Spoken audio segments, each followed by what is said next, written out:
ice and matter. Every day, new discoveries are unlocking the mysterious, the mind-blowing, the deadly secrets of a place we call the universe. Where are the Martians?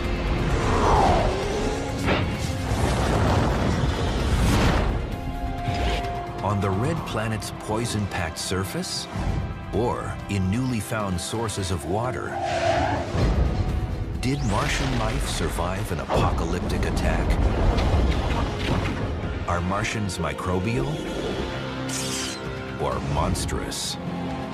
At last, the answers are here. In Mars, the new evidence.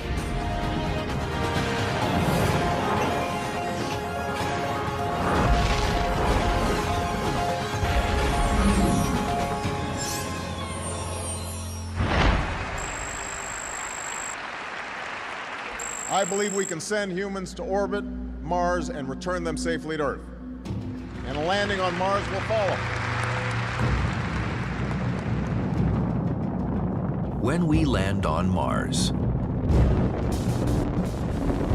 there may be billions of Martians waiting for us.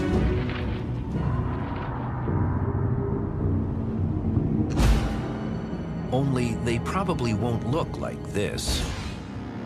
Or this, but like this.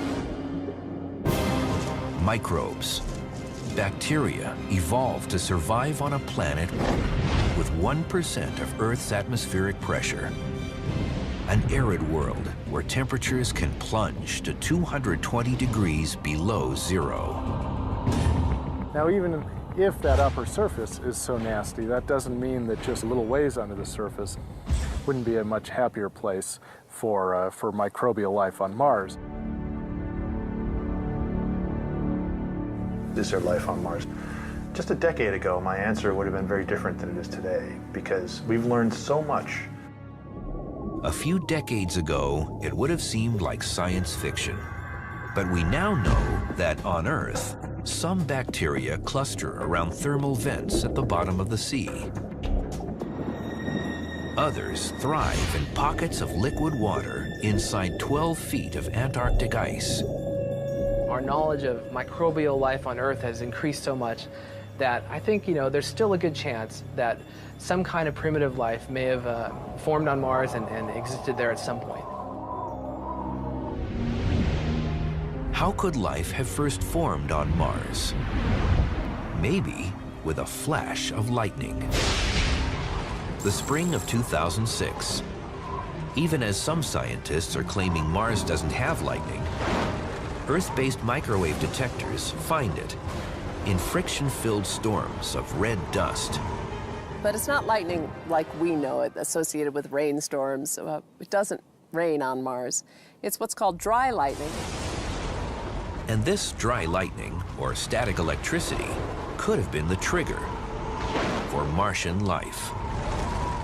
Once you have lightning, you've got a new source of energy that can affect your chemistry and alter things in the atmosphere, even on the surface at some level. A famous experiment seeking to replicate the creation of life on Earth ran an electric current through a mix of water and common gases, creating a soup containing organic compounds and the building blocks of life, amino acids. By hitting things with electrical discharges, you can not necessarily generate life, but maybe make the preconditions for life. But did dry lightning help jumpstart life on Mars? Or did it kill the chance for any life at all? Lightning on Mars could create things like hydrogen peroxide, which could then lead to other chemicals that would destroy organic material and sterilize the surface. Life-giving jumper cable or fatal electric chair? The jury is still out on what dust storm lightning has done to Mars. But what always happens with Mars is about the time we think we understand it, we discover new things that make us realize we still have a lot of mysteries to solve.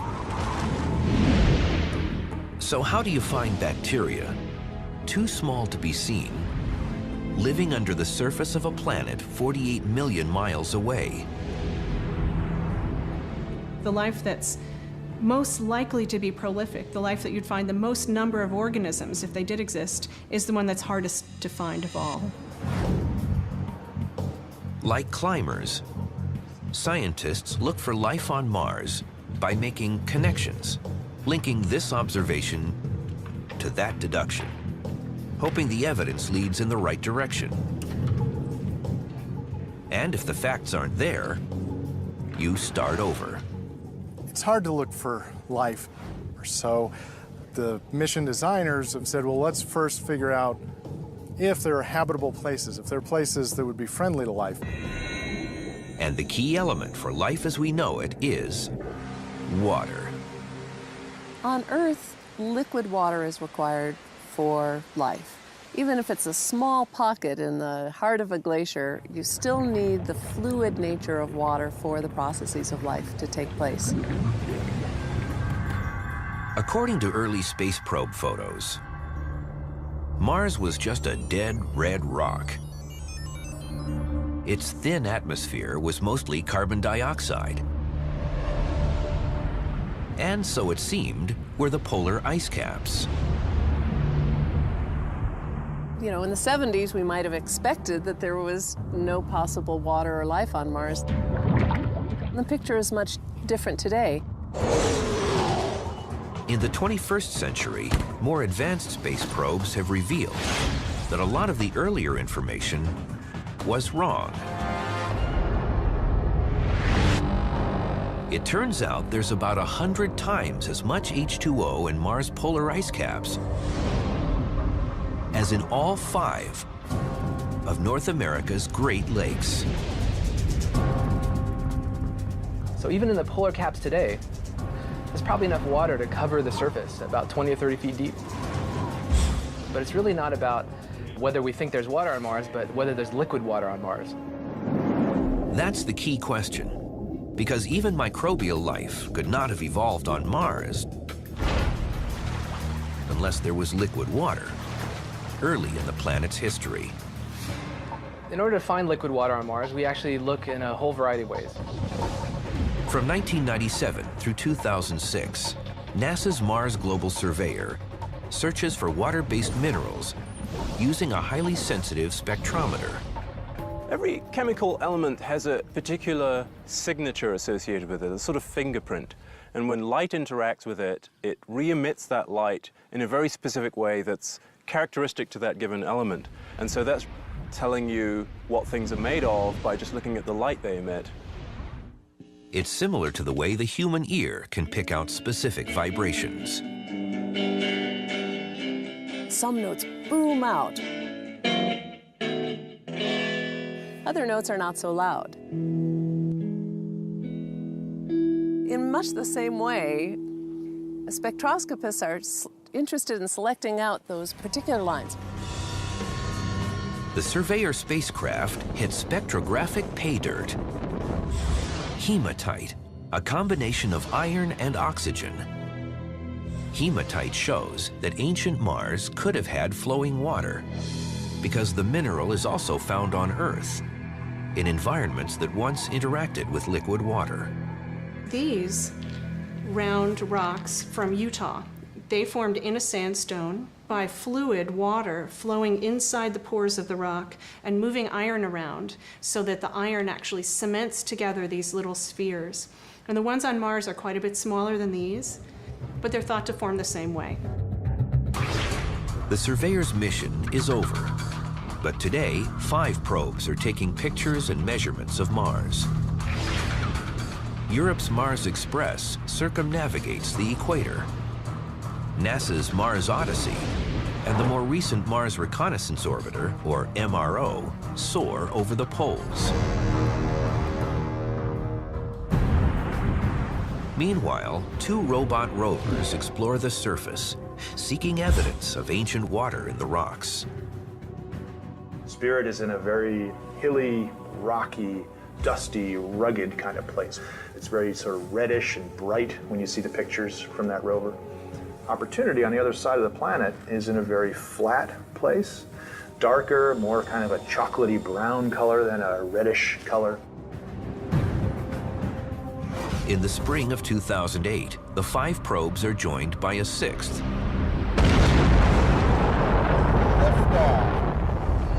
NASA's Phoenix lander. May 25th, 2008. As anxious men and women on Earth watch their monitors, the Phoenix lander ends a 9-month space journey, flaming through the Martian atmosphere at 12,500 miles an hour. We taught the baby to fly, you know, and we gave him all the wisdom, and now we had to let it go and do the job. Any landing on Mars is incredibly difficult. And the chaos happens within 6 or 7 minutes, from the top of the atmosphere to the surface. We call it the 7 minutes of terror. That's how much time Phoenix has to cut its descent speed from 12,500 miles an hour to 5. If not, Mars will have one more impact crater. Years of effort is being tested whether it's going to happen or not. The parachute deploys. Caught live by the Mars Reconnaissance Orbiter.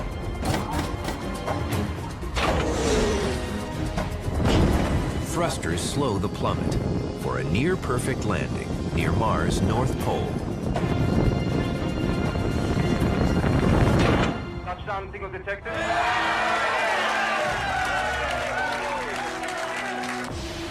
Helium base detected.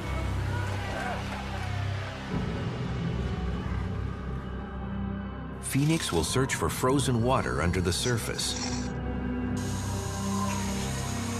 But has it already found more than was expected? A photograph of one of the lander legs seems to show something that should not be there. There is new evidence that Mars could once have supported life. Mineral deposits show that water once flowed on the surface. NASA scientists look for evidence of water wherever they can find it on Mars. But in the spring of 2008, they may have found it in an unexpected place. The Phoenix lander, newly arrived near Mars' North Pole, has something strange on one of its legs. Some colleagues think that those are water droplets forming in that environment, which is a little curious because it's very cold. It's not at all obvious that water should be stable there, but it could be really salty, could be briny, and so it has a lower melting point. That's possible. I don't know what the blob of water on the Phoenix lander leg was, or the thing that looked like that. Scientists are split, and internet blogs run wild with speculation. But in the end, it's all speculation. The unfortunate thing is, the data that we have are really kind of fuzzy. We're at the limit of resolution. You really want to go up there and take a much better picture of it, but it may ultimately be a question that can't be answered. Although the droplets on its leg remain a mystery to this day, when Phoenix's robot arm digs 2 inches under the Martian surface, it confirms a prediction. As it hits hard, icy soil containing frozen water, Mars Odyssey predicted that Phoenix would land on an icy soil with a little bit of dust on top. Phoenix went, touched it. We got another key part of planetary science, which is getting ground truth. While the Phoenix team expected water ice, they're surprised by something else the lander's laser detects in the Martian sky. Snow. Not carbon dioxide snow, but water crystals, as on Earth. It snows on Mars, which is indeed cool. Phoenix saw it first dissipating high in the atmosphere and eventually actually falling to the surface, and then sublimating and going back to a gas when the sun came back up. It really is one of the first times we're really seeing the surface atmosphere water cycle. In this case, gas.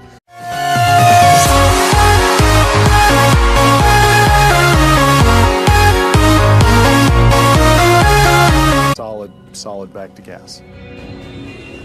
Meanwhile, roving robots explore near the equator. Spirit and Opportunity use high-resolution imaging and spectroscopy to find evidence of minerals and landforms shaped by water in Mars' ancient past. Day in the life of a Mars rover starts as the sun rises and illuminates the solar panels, and that wakes up the rover. The radio commands are sent from the Earth to tell it what to do. This time, drive 10 meters forward, and then stop and turn 20 degrees, and then take a panorama with these color filters looking off in that direction. Near the end of the day, one of the NASA orbiters, like the Mars Odyssey orbiter or the Mars Reconnaissance orbiter, is passing overhead, and we know when that's going to happen. The rover will transmit data from that day up to that orbiter, and then that orbiter relays it back to the Earth. And while it's sleeping, we've got those pictures that it just sent back and other data, and now we're trying to figure out what happened. Did it do what we were expecting it to do? Did it do something unexpected? Is it in some dangerous situation? In early 2008, signals from Spirit indicate trouble. Its right front wheel jams. When the Phoenix team tries driving the rover in reverse, the dragging wheel gouges several inches into the soil and hits silica. On our own planet, where do we find silica? Well, hydrothermal environments. Maybe that's what we're seeing on this other world as well. So a lot of the excitement about silica is because of that connection to our own planet. That indicates that, hey, maybe those kinds of environments existed on Mars as well. In fact, the Spirit rover may be parked at one right now, right next to it, what may have been an ancient Yellowstone-like hotspot. It's a classic accidental discovery and raises the question, could Mars have current underground thermal activity? Is Mars still hot in its interior? It certainly is. There's no way that Mars has completely cooled off all the heat of its accretion, all the heat of its formation. Some of it is still there, plus heat from radioactive elements. There's definitely sufficient heat inside of Mars to make hot fluids percolate, but there is that possibility where you might find liquid water at some depth in the crust, yes. In Yellowstone and at hot springs all over Earth, many different species of bacteria feed and grow in the gas and mineral-rich waters. Could hidden hot springs be breeding grounds for life on Mars? We would love to send electromagnetic sounding instruments to the planet because they could actually tell us whether there is liquid in the crust at some depth. That would be fantastic, then we'd know. While the Spirit team wonders about Mars' underground mysteries, the Phoenix team finds another surprise on the surface. 2% of the soil around the Phoenix lander is composed of perchlorates, combinations of chlorine and oxygen. The discovery of perchlorates on Mars has been fairly controversial because on Earth it's a very toxic substance. On Earth, perchlorates are used as propellants in fireworks and rockets. This was a surprise. This was a discovery. Why is it even there? How is it forming? The question of perchlorates is a really good question, and there's no definitive answer. Perchlorates do occur naturally in places like Chile's Atacama Desert, as ultraviolet radiation from the sun transforms chlorine and oxygen. And on Mars, many of the same kinds of chemical reactions might be happening on the surface. We don't understand the details of even on the Earth, let alone on Mars. The other challenge with perchlorates is they affect some of the experiments that people use to look for organics, for carbon-based molecules like you might find in life. Some scientists are now reconsidering the famous 1976 experiments by the Viking lander. When Viking went to the surface in 1976, they found no evidence whatsoever of organics. One of the recent theories that's being bandied about is that if you did have perchlorates in the soil, that those might have actually broken down the organics in the same process you were using to try to detect them as you heated the soil up. Perchlorates may have destroyed organic materials in the Viking experiment. And on Earth, they're a key poison in many chemical runoffs. But perchlorates are also power sources for certain bacteria. Bacteria actually used to eat toxic wastes. And in terms of life, it's a good news, bad news thing. While microbes might feed on the toxic soil, it could be deadly for humans on Mars. We don't know how that perchlorate compound might be changing the surface. The surface might be in some kind of a superoxidated state that could ultimately prove to be, for example, corrosive to astronaut suits. One thing is certain. After 5 months of exploration, Phoenix's mission is threatened by a dust storm sweeping across the Martian plains, burying everything in its path. In a storm so fierce, the Phoenix lander is doomed. When NASA's Phoenix lander digs into frozen water on Mars, it finds new evidence that the red planet could once have harbored life. But in the autumn of 2008, Phoenix's own life is about to end. On Mars, the wind comes along and whips up the dust, which is very, very fine-grained, like flour, extremely fine-grained material, whips it up into the atmosphere, and it slowly settles out, blanketing everything. Red dust coats the solar panels of the Phoenix lander. Sunlight, its only source of power, can't get through. The Phoenix lander has to spend a lot of time recharging its batteries because we know that it's going to get very cold at night and it's going to have to run those heaters at night to stay alive. On November 2nd, 2008, Phoenix shuts down for the last time. As the Martian winter deepens, frozen carbon dioxide piles up and imprisons the probe in a tomb of dry ice. But Phoenix's data continues to be analyzed. Going to Mars and taking measurements on the surface, getting detailed data about the history of Mars and Mars chemistry of the surface was an essential piece to determining for sure that water existed on Mars. Water is essential to life. But according to the latest evidence, it's only one of many forces that shaped Mars. You can kind of break down our thinking of Mars now into maybe like 4 quarters of a football game. The first quarter, from about 4.6 to 3.2 billion years ago, is action-packed. Mars forms along with the other planets as swirling gas and debris combine and cool into a rocky world. Then, Mars is bombarded and scarred by meteoroids. There was a lot of cratering going on, and then towards the end of that period, there was a lot of geologic features that suggest that there was water flowing on the surface. That new evidence includes this series of ridges, photographed in 2009 by NASA's Mars Reconnaissance Orbiter. It's the first definitive lakeshore discovered on Mars. The remains of a lake the size of North America's Lake Champlain. Every piece of evidence about the presence and the history of water on Mars is so important to determining whether we might be alone in the universe. Some scientists even say that 3.5 billion years ago, an ocean the size of the Atlantic covered 1/3 of Mars. Maybe with enough time and enough water, life formed on Mars as well. As the first quarter of Mars history ends, the second starts with a bang. As volcanoes reshape the planet. There was significant volcanic activity. Olympus Mons is the biggest volcano in the solar system.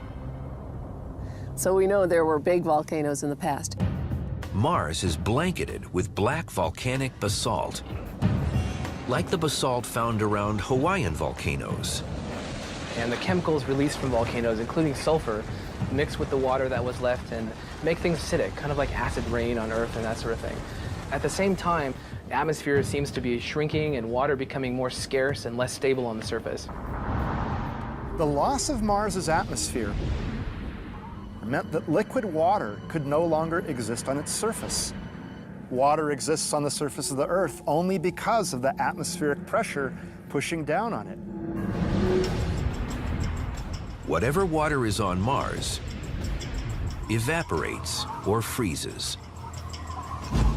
In the third quarter of its history, Mars probably begins turning red from ferrous oxide, rust in the dust. Take a fresh volcanic rock in Hawaii or Iceland and let it sit out in the Earth's atmosphere, and it's going to turn red and brown over time. It's going to oxidize. Same kind of thing could have happened on Mars. In its final quarter, Mars goes into a deep freeze.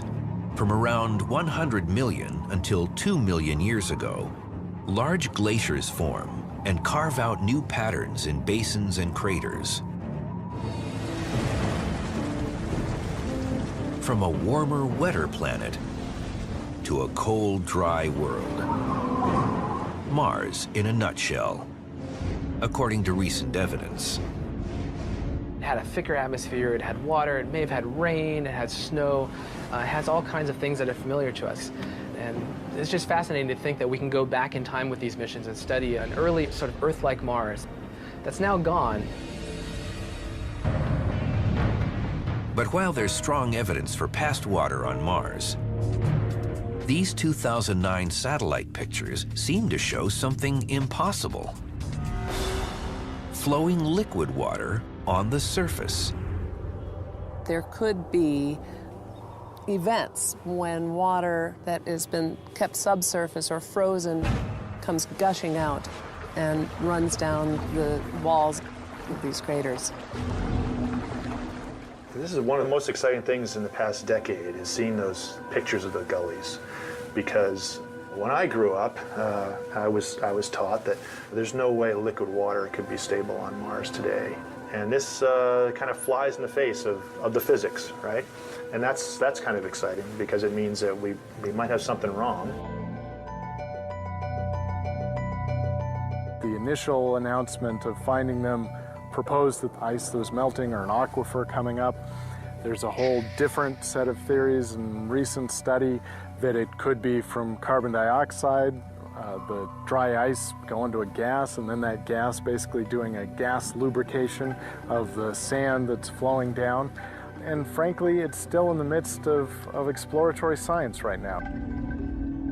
And some of these marks have been shown to be dust flows. I hope not all of them. I'd like them to be water. From ancient oceans to yesterday's flowing gully, the search for water and life on Mars is an ongoing quest. A quest that, like a climber's path along an unfamiliar course, is filled with false starts and unexpected detours. That's what happens when this photograph, taken near the Martian equator, reminds a lot of people of this. Could Mars once have supported life? Mineral evidence from probes like the Spirit rover is encouraging, but it can be radically overinterpreted. You know, we have to be careful not to jump over a line that goes beyond what the current data, the current experiments, the current hypotheses can support. But it's hard as human beings not to just jump over that line.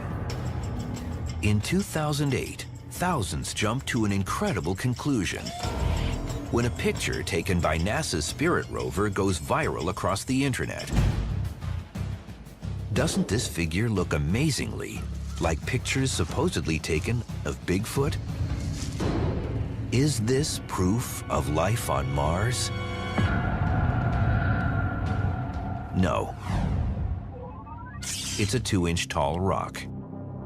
We still do not have definitive evidence for the existence of life on Mars ever.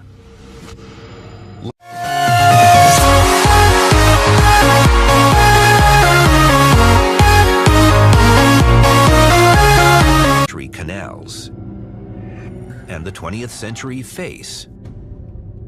The Martian Bigfoot is a 21st century trick of the light. And sometimes people don't know how to distinguish between the facts and the science fiction. If there is or was life on Mars, it probably evolved very early in the planet's history, when Mars still had a magnetic field shielding it from harmful space radiation. The evidence that Mars used to have a magnetic field lies in the crustal rocks. Most of the crustal rocks have a magnetic field frozen in when they solidify. These magnetic rocks, scattered across the red planet, give Mars its own version of Earth's northern lights, as discovered in 2008, although it may not register as visible light to human eyes. On Earth, when charged particles from the sun get trapped in Earth's field lines and smack into the atmosphere, they cause the atmosphere to gain energy and then emit a glow. The European spacecraft Mars Express recently detected aurora on Mars. And what's actually happening there is that there are charged particles streaming down magnetic field lines being made by remnant magnetization in the crust. But how did Mars lose its magnetic field? One theory, a little less than 4 billion years ago, as Mars cools, its molten iron core solidifies and stops turning. The motions within the core weren't sufficient to generate an electric current, producing a magnetic field. But there is also a faster and far more violent hypothesis. Another more recent idea that's pretty controversial is that Mars had one or more fairly large moons that were actually captured satellites. And those moons tidally heated the interior and kept it molten, allowing currents to be generated and thus producing a magnetic field. Now, if 500 million years after Mars's formation, those moons crashed into the planet, that could have destroyed the magnetic field. For most scientists, the pieces of the impact theory don't fit. Could satellites large enough to do such damage lose enough inertial energy to be captured in the first place? This idea that Mars had moons that crashed into it within the first 500 million years is pretty unlikely, but it's not completely impossible. Questions about Mars' magnetic field and the search for life intersect here. In the Martian meteorite ALH 84001. In 1996, some scientists say it contains fossilized Martian microbes. More scientists say the objects are non-biological. All the time since then, people have been working on this poor little potato-sized meteorite, extracting more and more information. But there's actually has some new results being presented. In April 2010, researchers with new radiometric tools announced that earlier estimates of the meteorite's age are wrong. It's actually younger by 500 million years than we thought, roughly. The older date had placed the rock at a time when Mars was still solidifying, maybe too early for even microbes to have evolved. The new date places the meteorite at just under 4.1 billion years old. That, of course, is the time 4.1 billion years ago when, if you thought Mars was habitable, that would be the time you would choose. Because we think there was water flowing on the surface, and it was warmer, and there was a thick atmosphere. But how can a meteorite from Mars end up on Earth? That's what Christina M. from Dallas, Texas wanted to ask the universe when she texted us, what makes part of one planet fly off and land on another?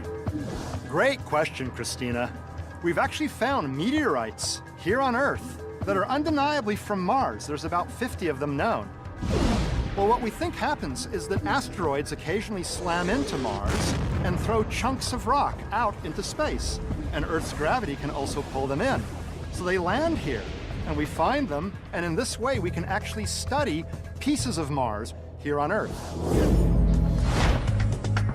In 2010, NASA announces that more advanced electron microscopy of ALH 84001 reveals new details of iron oxide crystals called magnetite, a mineral within its own magnetic field that on Earth can be created by certain ocean-dwelling bacteria. Bacteria here on Earth have figured out how to grow magnetite crystals in their own bodies that help them to orient to the Earth's magnetic field in order to help them swim in the ocean and orient while feeding. Are the crystals in ALH 84001 fossilized magnetite created by Martian bacteria to help them hunt and feed in an ancient ocean when Mars still had its magnetic field more than 4 billion years ago? If they are fossils, of course, they'd indicate that early Mars had fairly sophisticated life. That's still being batted about, and bottom line is there's still a heck of a lot of scientific work being done and a lot of debate about Mars meteorites and whether there's any evidence of past life in those. But the latest and most compelling evidence of Martian life isn't in an ancient meteorite, but on Mars today, even though this new evidence is invisible. For years, scientists looking for life on Mars have followed the water, but there may be something to follow that's even more dramatic. Between 1999 and 2009, spectrographic observations of Mars detect a combination of carbon and hydrogen called methane gas. The discovery of methane on Mars, in Mars' atmosphere, was a real surprise to people. Plumes of the gas seem to be coming from a few hotspots during the Martian summer. The trouble is, there shouldn't be any methane on Mars. On Mars, even just the presence of methane is a little bit mysterious because it breaks down. On Earth, the unstable methane molecule disintegrates after about 300 years. But on Mars, high doses of ultraviolet radiation and perhaps the newly discovered dry lightning in the thin, dusty Martian atmosphere break the methane down in just a few months. And so if you see it there, it means there must be something resupplying it. Even though it's being broken down, it's getting resupplied. Where's the Martian methane coming from? On Earth, volcanoes produce vast amounts of methane. But even though Mars has Olympus Mons, the largest volcano in the solar system, it hasn't erupted for millions of years. So what are the other choices? Methane can be produced underground when basaltic rock gets turned into a mineral called serpentine, and that releases methane, and that methane could seep up through the ground and come out in the atmosphere. But this process requires hot liquid water, which hasn't yet been found on or within Mars.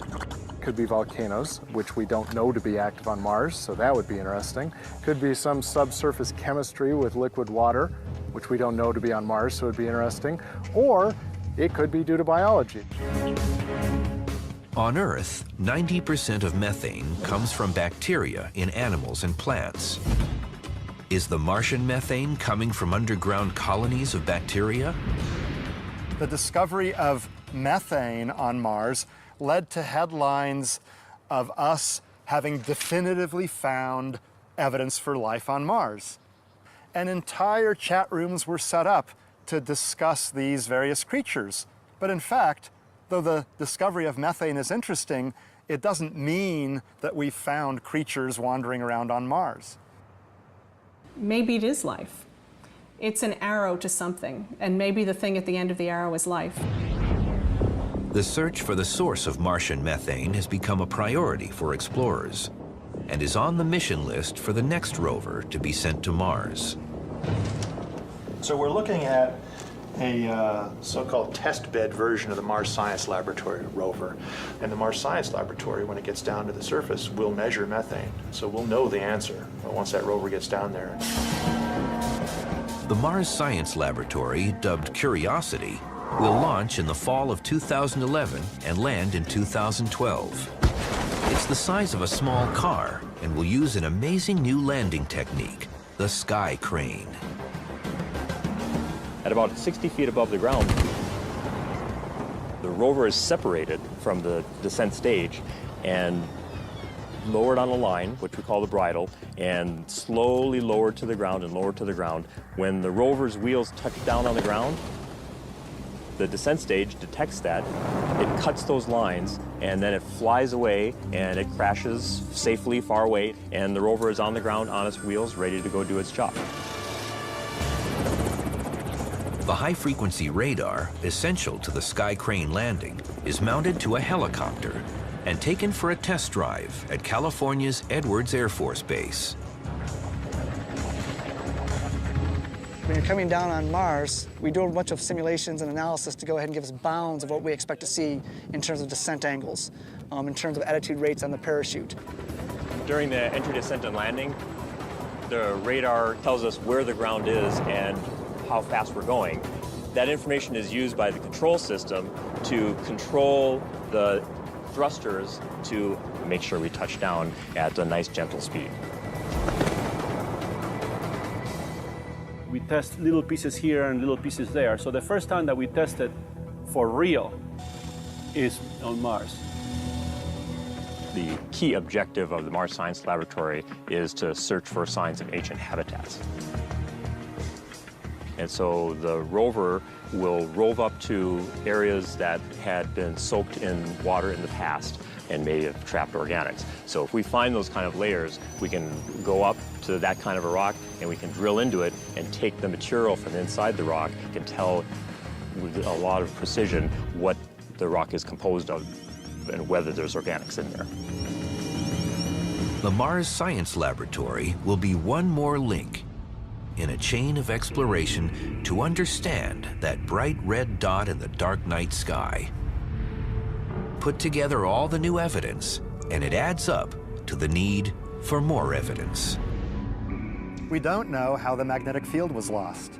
We don't know exactly how the atmosphere was lost. We don't know where all the water went. We don't know whether the methane is produced by life or just regular abiotic chemical reactions. But maybe questions that baffled the